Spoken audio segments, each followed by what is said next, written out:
everyone, I'm Roxalana and this is Roxy on Art, and today joining our artistic conversation is Belva Wade Zentner. Thank you for coming and joining us today. Thank you very much for having me. So, do you want to tell us a little bit about yourself? Well, okay, I am born and raised in BC and the Chilliwack, Sardis area, and moved to Vancouver after that. I started dance when I was 3 years old and continued on in the small town in Chilliwack, well, which is now a big city, and then, I don't know, from there I traveled and danced in different places, Los Angeles and New York, and studied in a lot of different areas and at Simon Fraser University. And then I came across Paula Ross Dance Company. Paula Ross was my mentor and incredible choreographer and teacher, and I joined her dance company, and things kind of carried on from there. So what I guess got you into dance? What sparked that interest? Well, when I was very small, my mother asked me, Belva Jean, what are you going to be when you grow up? And I was 3 years old, and I looked to her and I said, Mama, I'm either going to be a camel rider or a dancer. With all those camels in BC, you know?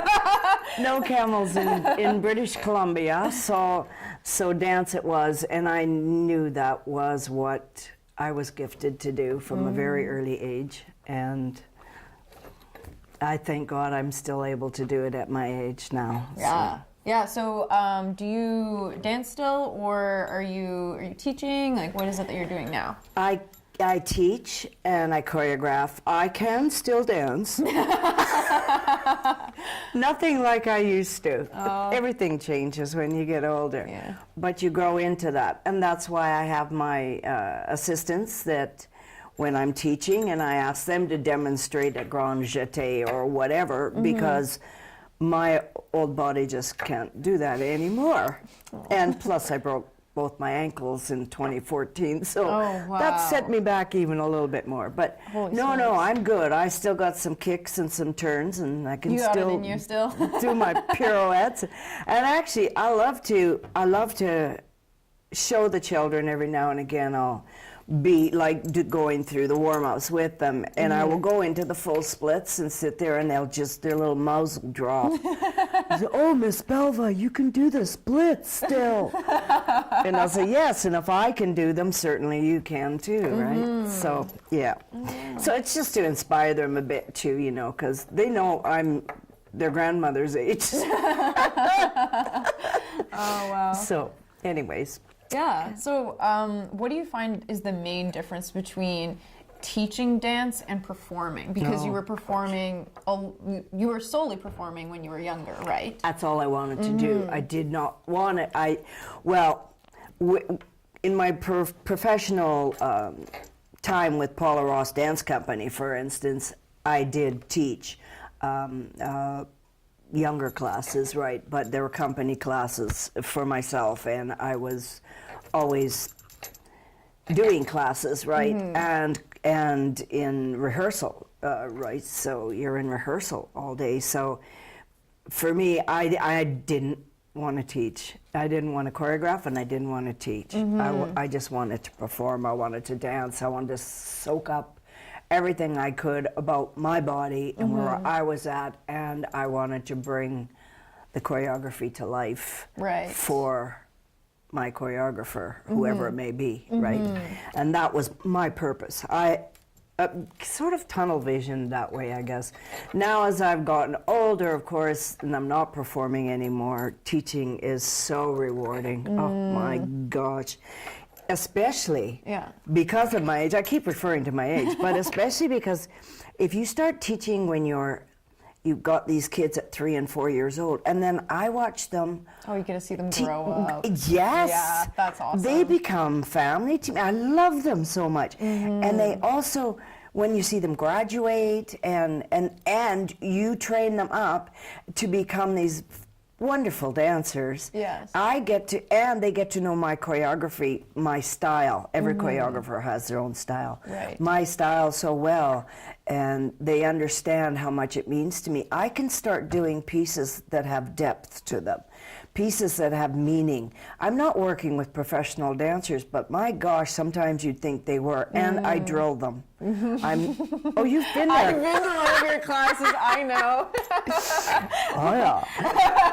I work them hard, and I want to squeeze out as much emotion from them as possible. Right. It's important. It's a healing process. And there's so many tragedies and just situations that happen in everybody's life that when you have an art form like dance where you can express yourself, express your emotions, and have a choreographer like me who wants to draw that out of you. Yes. I have choreographed things on kids that have been bullied in school, and I've helped them through it, through choreography, you know, and through their dance ability to do that solo. Right. And how rewarding is that for me?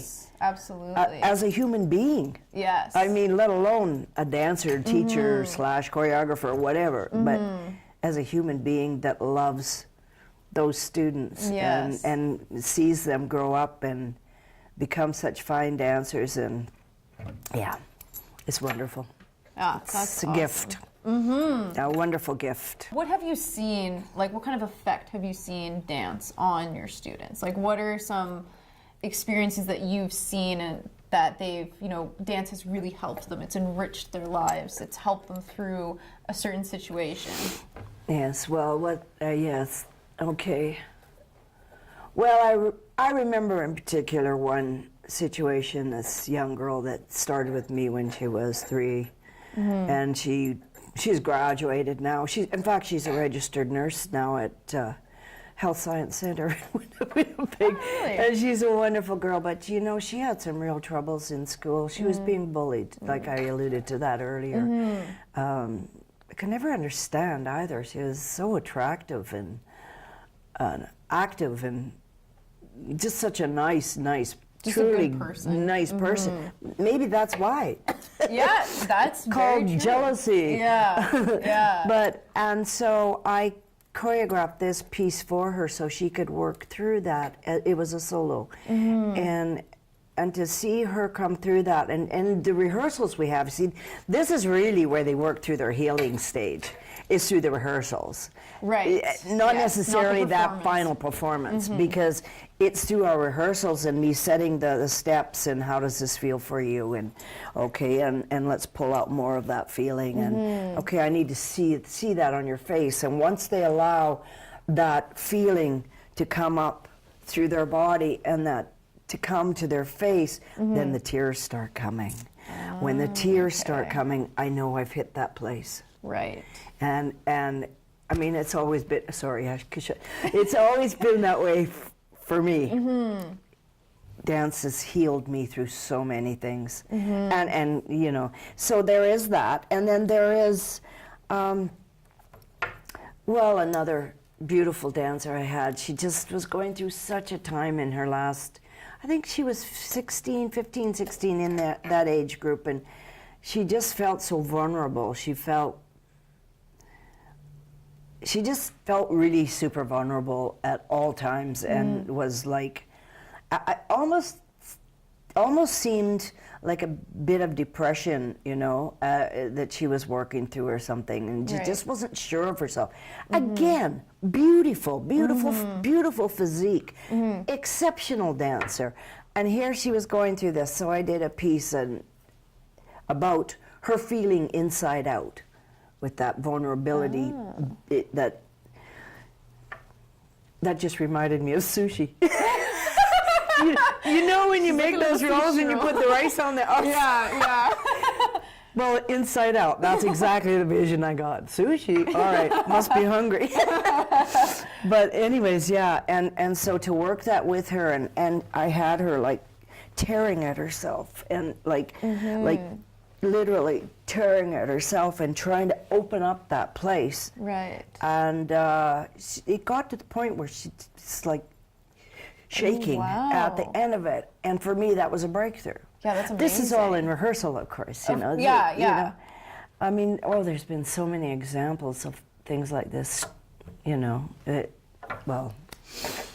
Yeah, that's amazing. That's amazing how powerful dance is. And it is. It makes sense because dance is one of those very primal, creative, expressive forms. Like it's a constant throughout humanity, right? Like humans have always had dance. It's so primal. Like it makes sense that it would have such a strong effect on your core, on your feelings. Exactly. Yeah. Exactly. It's amazing. True. And now you bring up an interesting point. Primal was the word that you said. And that, to me, I think a lot of dance has really gotten away from that.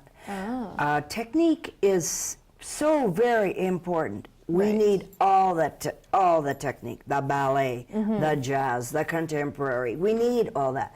Ballet is the grandmama of all dance, and we all need to know how to do that if you want to be a well-rounded dancer. But you also need the emotion. Yes, you need the soul in there. You need the soul, or it's an empty shell. Yes. So what you're representing is pure technique. Right. Well, isn't that delightful? Bravo. And now, where am I going to get my fix? You know what I mean? Yes. The expressive component of it, right? And that's why. That's where the emotion comes in. That's where. But I don't mean one without the other. I also don't like to see, me personally, I don't like to see someone get up there and flail around and all this emotion and stuff, but then not have a lick of dance technique and is not creating pictures for me. Right. Because dance is moving sculpture pieces. Yes. And if you can't see that movement and the emotion mixed together, like I say, that's what makes it a great art form, right? You know, absolutely. It's good with just one, it's good with the other, but when you put them together, it makes something that's truly great, truly moving. Yes. Yeah. And healing. Yes. And healing from an audience perspective, which brings me to for instance, melody, right? Is that okay? Yes, absolutely. So my daughter, who was murdered when she was 19, I choreographed this piece. I actually danced this piece. Now, I danced this piece quite a few years ago, and I dedicated it to all the children, all the parents that have lost their children before their time, and I was amazed at when the show was over. This is I just did a dance with my students at one of my recitals some years ago. I was amazed at how many people came up to me and were just crying and said, "Thank you so much," because they had lost their child. Right. And I'm getting goosebumps now. And so that helped them in their healing process.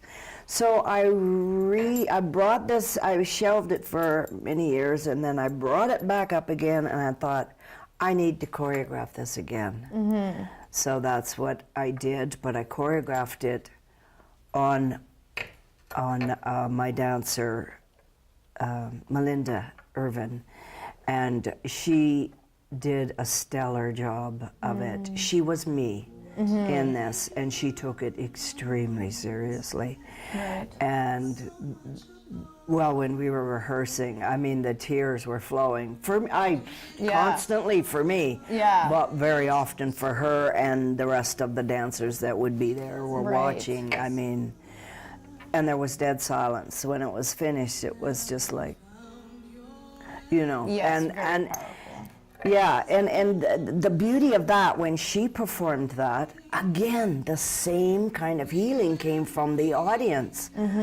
Not that she had lost a child. She is my daughter's age, or even, you know, slightly younger when she performed it. Right. but because of what she put into it, and it touched so many people, and the healing process again continued. And Tatum Wilderman, who has a dance company in Saskatoon,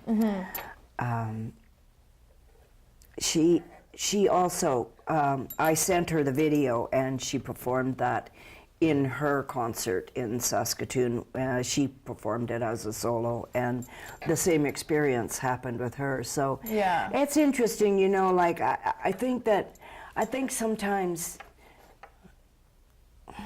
we should keep a lot of these powerful experiences, powerful pieces. Sure, you're going to tweak them the next time you pull them off the shelf, but that's the wonderful beauty of videotaping now, eh? Oh my goodness, and phones and everything. You can keep stuff, put it in your laptop, bring it back out a few years later and say, oh, it's time to do that again, and you tweak it, and you just try to smooth off a few rough edges, and it becomes another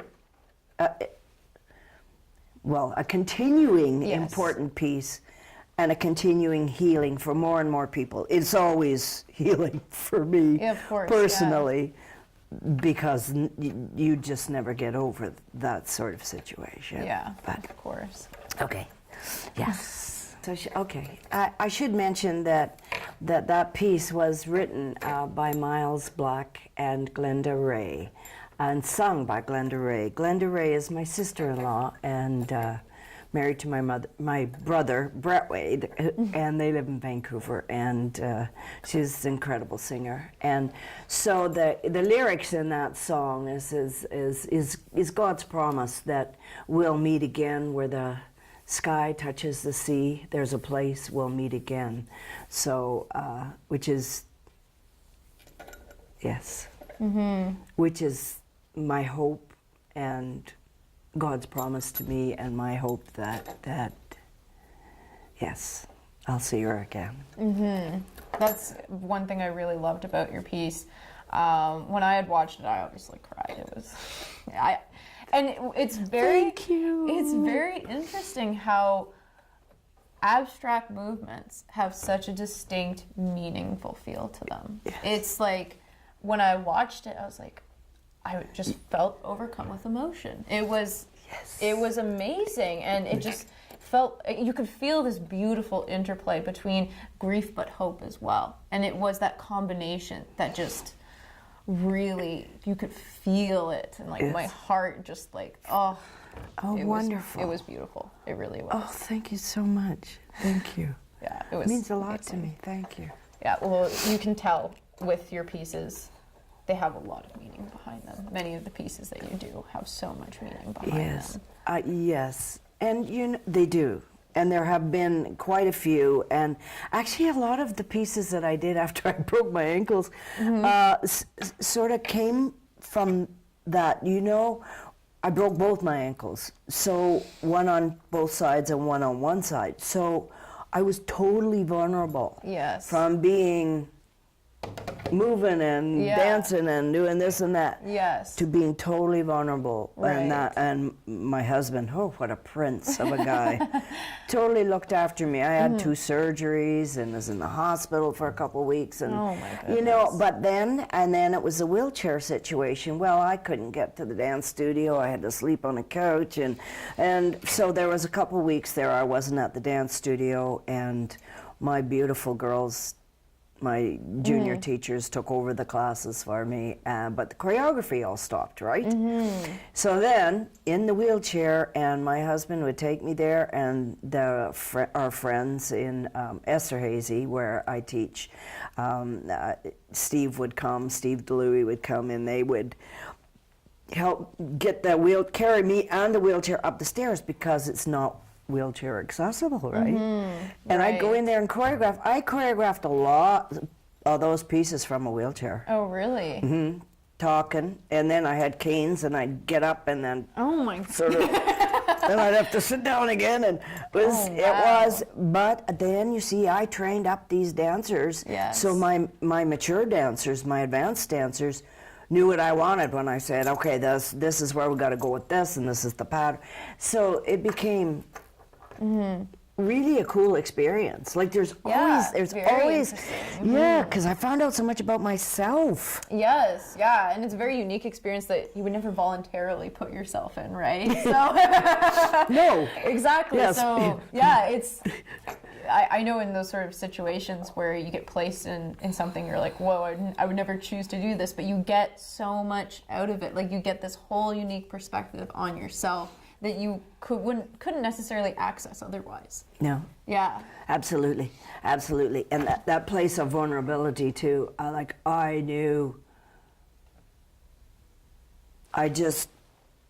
you have to lean on other people. Well, I always lean on God, but you have to lean on people. And I'm sort of used to not doing that. Right, yes. You know, oh gosh, people are wonderful. Yes, they are. You know? Yeah. When people are wonderful, they are wonderful. When they got me in, and I'd be in my wheelchair, and I could hear the kids behind the door, Miss Belva's here, Miss Belva's here. So they were all lined up. That particular class, there's about 15 in them, so they're all lined up for hugs. Aww. And then they go to the back of the line for another hug. Oh my gosh. Oh. I just love them so much. And I'm going, I am so blessed. I am so, so blessed. Yeah. You know? That's amazing. There's always a good side to everything. Absolutely. Everything. Absolutely. Yes. So what role does God play in your creativity and your dance? Oh. Well, let's see. Now this is what I tell a lot of people, that's like, I am just not smart enough to think of all these wonderful concepts and these moves, and like, I get inspirations directly from God. For instance, the fan piece, okay? Yes. In Love with the Mystery. Now, you loved that piece. I loved it. And loved it's it. white. I felt teary-eyed when I was watching it. It was powerful. It's about the creation. Yes. It's about creation, period. Yes. And those white silk fans, like, I gotta tell you, I'm sitting on my couch in the living room, and I'm going, I need something. I already, like, I choreographed Hallelujah for the ballet piece by the Pentatonics, and it's a fabulous piece. And I thought, I was just about finished it, and I felt, I need something. I need another piece. I need a contemporary piece. I need something. And just God spoke to my heart, and this vision came to me, and I went, oh my. And it was the fans. That's the vision I got, was the fans. At first it was like kind of wings sort of thing. I thought, no, that's too, like, I don't know, weird. I don't know. It just didn't sit right. But the fans, the white silk, 6 it was feet the flowing long. movement. Yes. And then I'm going, okay, music. Now, how this came about was, I said I'd love to work to the spoken word. And again, now I know God just put everything into place for me. This thing came up, I thought, Paul Horn. For some reason it came up when I was looking through tunes or something, I don't know what, on iTunes, trying to find what I wanted. Paul Horn. Well, Paul Horn is a jazz musician. He's deceased now, but jazz musician. And he lived in Vancouver. I knew him. I used to go and improvise to his music always. He did like 66 albums. The guy, he's well known all over the world. Right. And he did, he also, he did a whole album in the Taj Mahal, which is, very interesting. But, Paul Horn, flutist, just fabulous. His wife, Anne Mortefi, well, she is from Vancouver. Actually, she's from South Africa, but moved to Vancouver. I've actually worked with her sister. I knew Anne, but I know her younger sister better, Jane. They're both wonderful singers, both authors. Anne wrote this poetry, and she has received the Award of Canada, for goodness sakes. She has she has this fancy stuff. And then here it was, this piece, In Love with the Mystery. I listened to like, 5 seconds of it, and I went, that's it, thank you, Jesus, thank you, Jesus, thank you, Jesus. And I just moved ahead with that. I played it for the girls, and I just said, oh my gosh. Yes. They were totally in love with it. It was stunning. And that piece came together so quickly, so easily, and I'm very proud of it. And I give all the credit to God. Yeah. And you saw it, and you know exactly what I mean. I know exactly what you mean. And it was exactly all about like consciousness creation. Yes. You know, it's this like inception of the world. It was beautiful, and I loved From the dark to light. Yes, I loved how you played with the monologue of it. Yeah, with the movement, and that's what I love about your dances, that they have that movement that so distinctly corresponds with these emotions and meanings, and it really showed itself, especially in your dance, Strange Fruit. That is such a haunting dance. It was amazing, and I'm really curious as to what inspires that dance, because it's very dark, it's very powerful, very haunting, and it was very distinct compared to the other dances like it had. Absolutely. Yeah. Now that particular music, I danced to as a solo back in '72 when I was with Paula Ross Dance Company, and Paula Ross choreographed me doing a solo to that song. Although when I danced it, it was sung by Billie Holiday, the great jazz singer Billie Holiday. So I'm very familiar, and I got an excellent write-up in both the Vancouver Sun newspaper and the Vancouver Province by the dance critics for that particular concert. But anyways, then all these years later, I thought I really needed to do that piece again, and the lyrics of that piece, like you say, is so haunting. Very haunting. But I did it to Diana Ross, Diana Ross's version of Strange Fruit. And it's about the horrific murders of thousands of innocent black men, women, and children down south in the United States not that long ago. I mean, they used to actually have a picnic while they were doing this stuff. And there are pictures of children at these picnics with these poor, it just tears at my heart so much to think that we as people could treat other people that way because of the color of their skin. Yeah. I have zero tolerance for prejudice. So for me, it was, I don't know, it was just something I had to do. And or redo it on a group.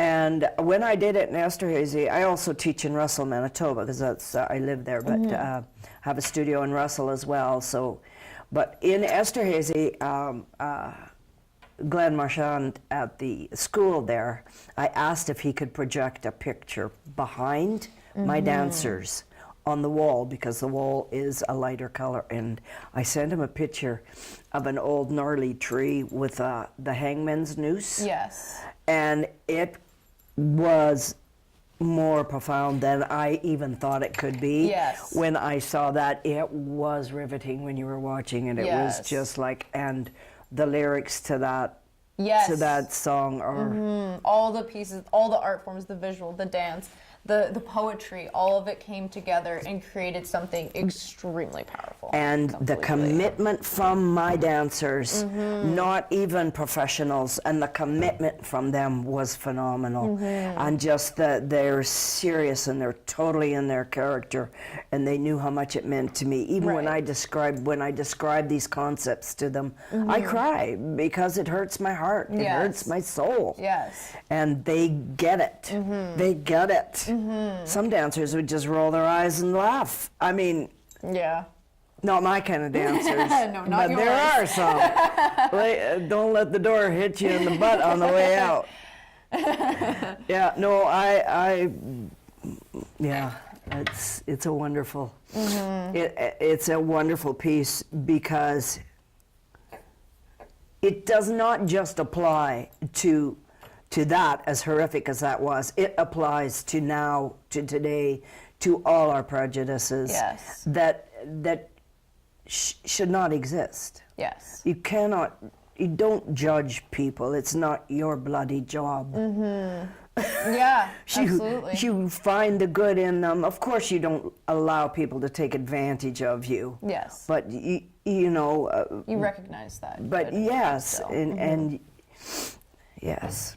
Yeah. It's not your job. It's not my job to judge. It's my job to encourage. It's my job to pray for people, to pray for, and it works out. Yes. Well, I find with those dances, it's about a particular instance, but people today can feel that universal emotion behind it. Absolutely. Right? You can feel what the meaning behind the situation, because it's not. It is about what happened, Right. but it's really about what happened to people. You know, the emotion behind it, what those actions actually meant. You know what I mean? Yeah. Yes, and I guess that's what I find makes dance so powerful, because it allows you can talk about something that happened in history, but to be able to show the emotion behind a historical event.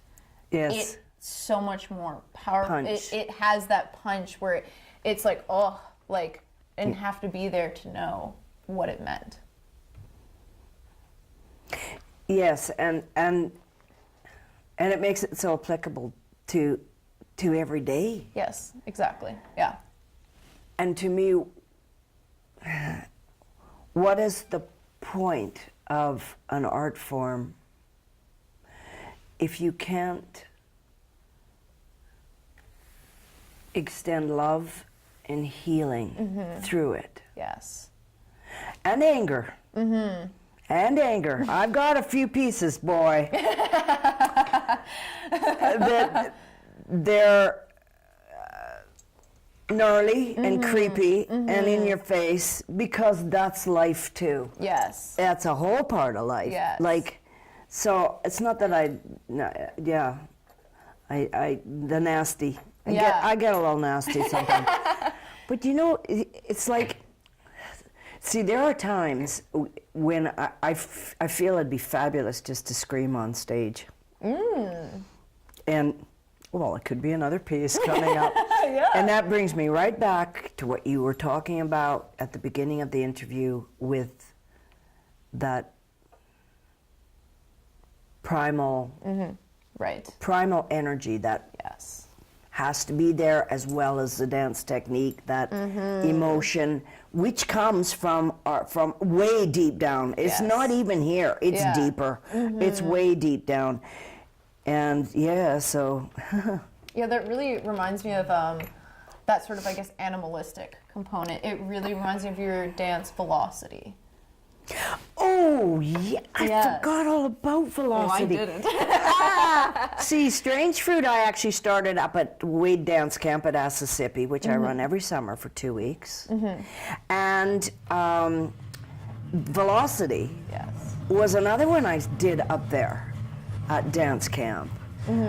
That was very, very primal. And the masks. Yes. The I masks were loved appropriate. it. And you know what was cool? Okay, the audience is, so I'm being the audience, and the dancers are out there, and they're all dancing, and they're doing all these really strong moves with these masks on, and at the very end, they come forward, and they're right here, like right here. Yeah. Like at dance camp, there's no stage. Right. The audience is on the floor, It's yeah. camp. It's not It's camp a people. theater. Okay, and so the dancers are right there in your face, and the whole audience went like this. So the whole audience was sitting like this, and as the dancers came towards them, they all leaned back in their chairs. Wow, yeah. Like, it was just like, whoa, and then the Yeah. audience and then when I said, well, thank you, that concludes it, they wouldn't stop clapping, which was kind of nice. Thank you. Oh, shucks. Yeah, that's yeah. awesome. That piece had something special too. It was very primal. Yeah, you know, it was super like animalistic. Yeah. yes, The yes. movements were just like animals. Like, oh, I loved it. It was, yeah, you like transformed people into like creatures. Well, and that is my yeah. That's kind of my creepy. My little creepy My little side. creepy place I go to. Yeah, I'm a multi-sided human being. It's true, but that's good. I mean, you know, that's good. Well, that's a part of a creative person, I think, and I really feel God anointed me to do what I do. It may not be everybody's cup of tea. They may not. I mean, some adjudicators would look at my stuff and maybe think it's because there's a big push to be different in your choreography now, Right. and there's a big push to be quirky, Okay, yeah. and which is fine. I enjoy it. I think it's great, but there's a place for everybody. Yes.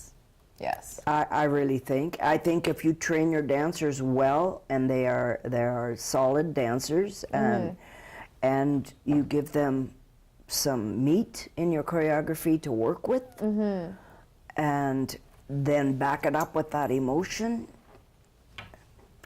Yeah, you've got a winning combination. absolutely. I don't want to choreograph the way the fad is going. Right. I am just different that way. I sort of stay my course. It's not that I'm old-fashioned, although some people may think I am, but, you know, but... Well, it makes sense that you would have a distinct style that doesn't necessarily follow the trend of choreography because it is so about your emotions, right? You're like, I'm playing with my creepy place. I'm playing with my nasty place. You know, like, those are yours, right? They're not anyone else's. That's exactly right. So they're going to be very distinctly you.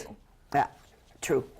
Absolutely. Yeah, and I love that about art, that Yes. if you honor yourself and honor all the multifaceted pieces of yourself, Yes. you create something magnificent. Bravo. Yeah. And I totally agree with you. And I see that, like, in artists, painters, artists, you can recognize their work Yes. by the style. Oh, that's so-and-so, if you're into. Yes, immediately you know who it is. And I would like that to be said for my style of choreography as well. Same as a singer. When I hear a singer, oh, that's Glenda Ray, because I know her voice, or that's my brother. I mean, I know them. Both my brothers are singers, and I can pick their voices out immediately. So, you know, it's like, you know, Yes, absolutely. you recognize because they're staying true to themselves. Exactly. Once you start, I think, trying to, you know, get a little...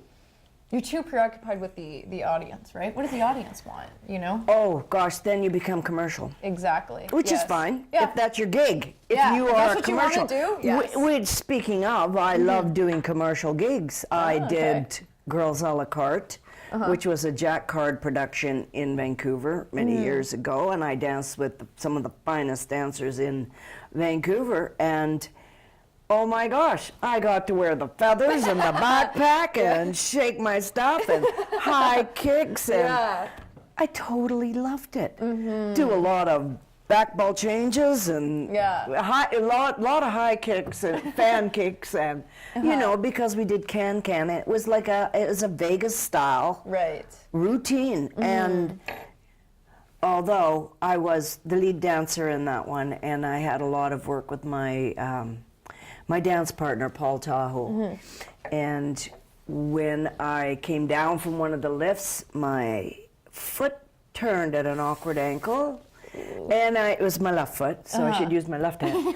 And I broke the 5th metatarsal, unbeknownst to me. I didn't think I'd broke it. It was right near the end of that. We did 2 shows a night, right near that first show. So I thought, okay, that's fine, you know, I'll just wrap it, it'll be fine. Went backstage, went to my dressing room, put it in ice, wrapped it real tight, squished my foot back into my dance shoe, went and tried to do the second show on a broken foot. Well, I got through most of it, but the pain, oh my gosh. And so tears, I was smiling, but these tears were streaming down my face. You know, the performer, right? So the show must go on, right? So my dance partner, he picked me up very dramatically and ran off stage, and then the corps just finished up whatever, you know. Well, there happened to be a radio announcer there that night, and he got on the radio and announced that, oh my gosh, Belva Wade, what a performer. She broke her foot and then danced the second show on a broken foot. The show must go on, something like this, you know. So this is just what you said kind of thing. And what a trooper, that's what he said. And friends of mine were out sailing on their yacht, and Jim heard this on the radio and went, oh my gosh, like him and his spouse Diane had already come and seen the show and loved it.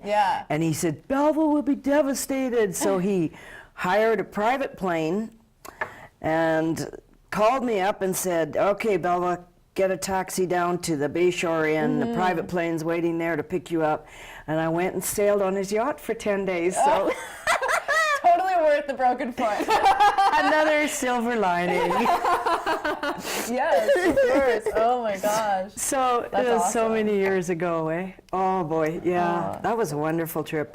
Although I was devastated, but nonetheless, that's okay. It's all good. Well, you know. It works itself out, you know? Stuff happens. Yeah. Right. Yeah. So what is one of your most memorable sort of artistic experiences as a dancer? Probably, as I said, I was married to dance, so in love with dance.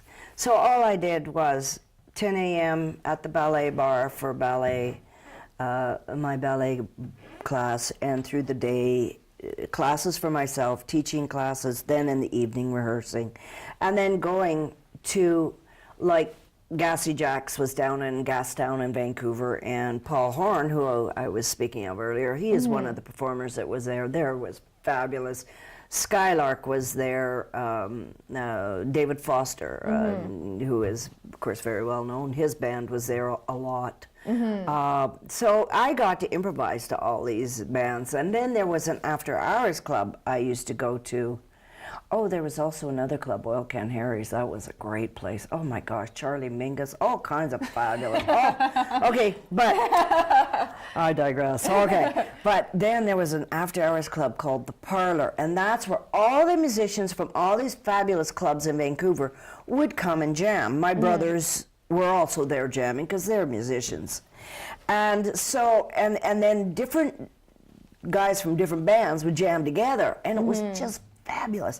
There was also a band that played, but everybody would sit in, and oh my gosh, you'd get the most fantastic musicians. Oh, wow. So I would be there, and of course everyone just listened. There was just people would just sit, except for me. No, you're not going to sit. But you know, no, I would listen, but I would dance. So I got out on this. It was a tiny little, small little dance floor right in front of the band, and I would just improvise continually till 4 in the morning. So, wow. And whilst doing that, and my hair was naturally curly, as you can see, it would just be in ringlets, soaking wet. It was long in those days. My gosh. Just ringlets, soaking wet. And that's all I did was take off my shoes, bare feet, out on the dance floor. Always had stretchy pants on, so I could do my kicks or whatever I was doing. Well, there happened to be an artist. His name's Christopher Blades, and he was sitting there watching me. And he got out this, he had a piece of, like, I think it's called onion skin paper or onion skin, and his pen, and he started drawing, and he drew a picture of his representation of me. Interpretation, I guess, yeah. Yeah, on this onion skin, and he titled it Cosmic Dancer. And he sent it through the crowd to me, so when I went to sit down, have a drink of water, and here was this, and I went, oh my gosh, this is, I was so flattered. Yeah. I was just like, oh my goodness. So I searched him out, and he happened to be very nice looking. Nice little cherry And he topper had there. very blonde hair, and it was like long, and it was really curly. It was like, and I went, oh my goodness. So we became very good friends after that. And I use Cosmic Dancer as my logo. It is now Wade Dance logo is Cosmic Dancer, and that's going back awesome. a lot of years. Yeah, that's a cool story. Yeah, that's amazing. I love that he titled it Cosmic Dancer. That's, I it's know. so neat. I know. Why do you think art is important? And I mean, I guess you could speak to dance on this. Art is so very important.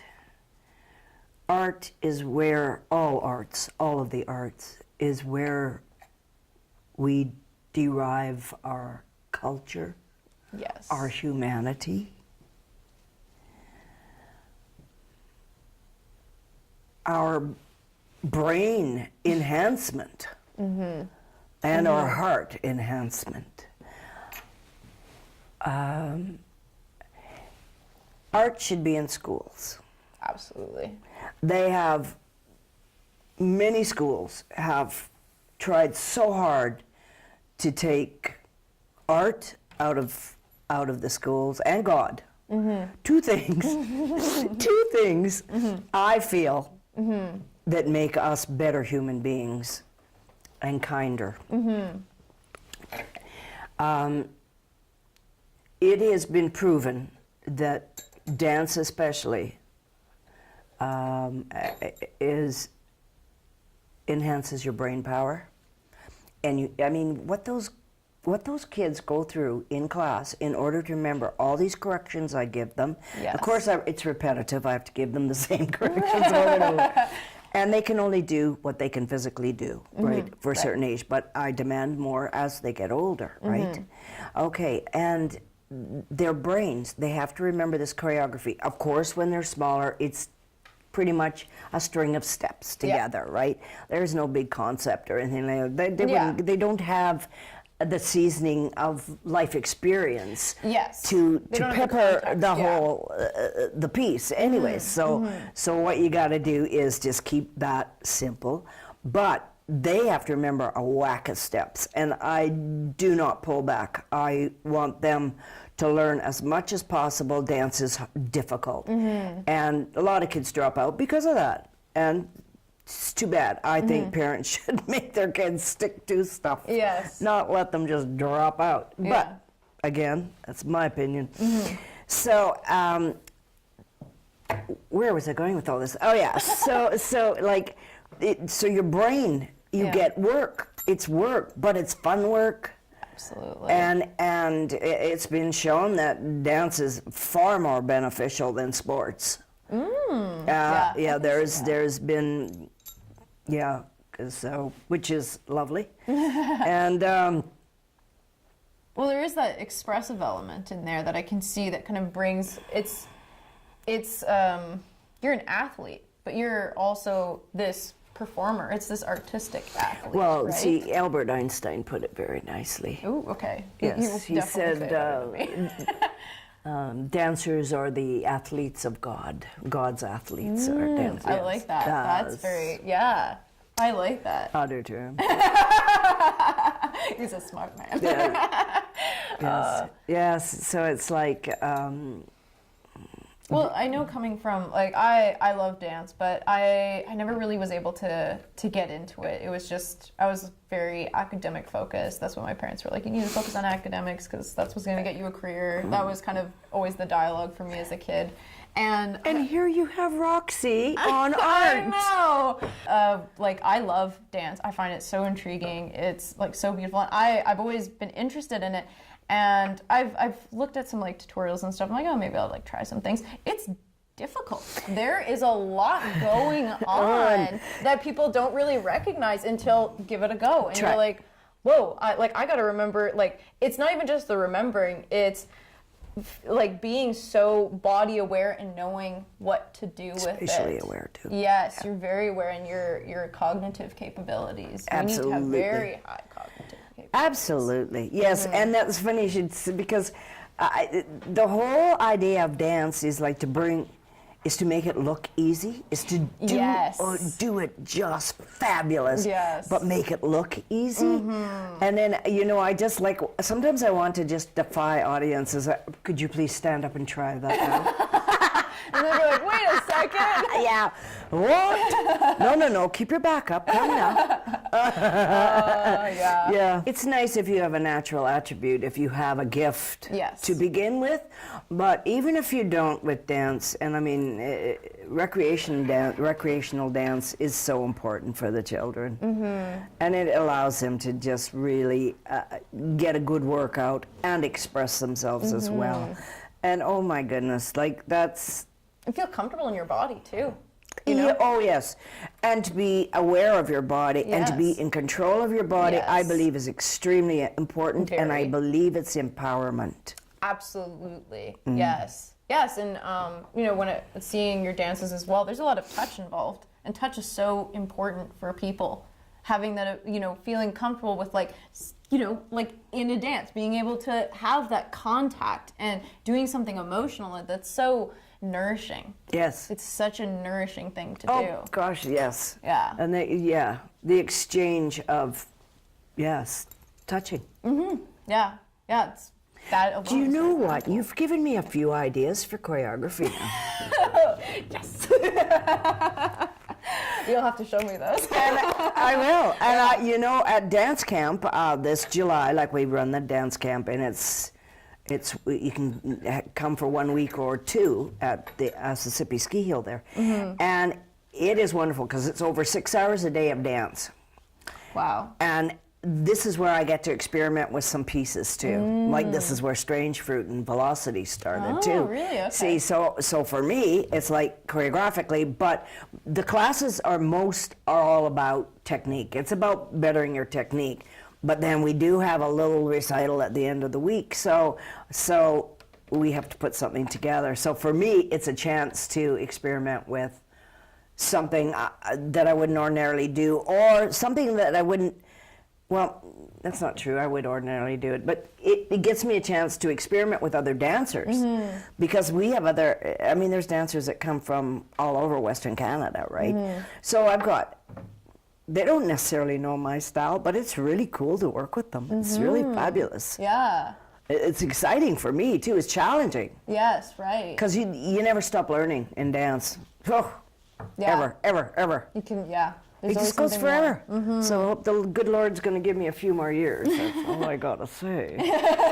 Because I got some more ideas. Yeah. Well, that's what I love about art is that it's something that you can infinitely explore. You're never done. No. You're never done. With any art form, any creative outlet, there's always more to uncover and more to unveil about yourself as well. Well, you just don't want to fall into the trap where you create a piece and then you go, oh, I need to tweak that. Oh, no, I think I'll take that section out, put this one in. Because then it becomes, I don't know, it's like so nitpicky that, that the original... You're not even seeing it for what it is anymore, right? Right. Yeah. Because perfection isn't all it's cracked up to be. Yeah, definitely. And none of us can achieve perfection anyways. Yeah, and perfection I feel like is something it constantly evades you because it doesn't truly exist. It's like, it's just this, it's almost a fabricated concept in my opinion. Yeah. Like what is it? When is it perfect? Oh, Jesus. That's it. Yeah, and and I just have to say once again that, like I've had a lot of tragedies in my life, just, as everyone has, of course. But, God has been so good to me and has given me beauty for my ashes, and I am so grateful, so humbled, and so incredibly blessed to feel that kind of connection with the Lord, and to be able to let that love flow. Yeah. Well, it is truly a gift to be able to do that and to bring that feeling to other people. Yes. You experience it, but so does everyone else. Yes. Yeah. Yes, to touch that. Yeah, it's lovely. Yeah. Yeah. It really is. Well, thank you for joining us today. This was fantastic. I loved it. I can't believe how relaxed I am. I don't even have sweaty palms or anything. Well, that makes one of us. My hands are still sweaty. Might be the lights, though. It's pretty warm in here right now. Right. So, thank you for having me. Yeah, What a pleasure it's been. Thank you. Awesome. Thank you so much. I really appreciate it, though. I really, really do. Thank you. Okay, thank you.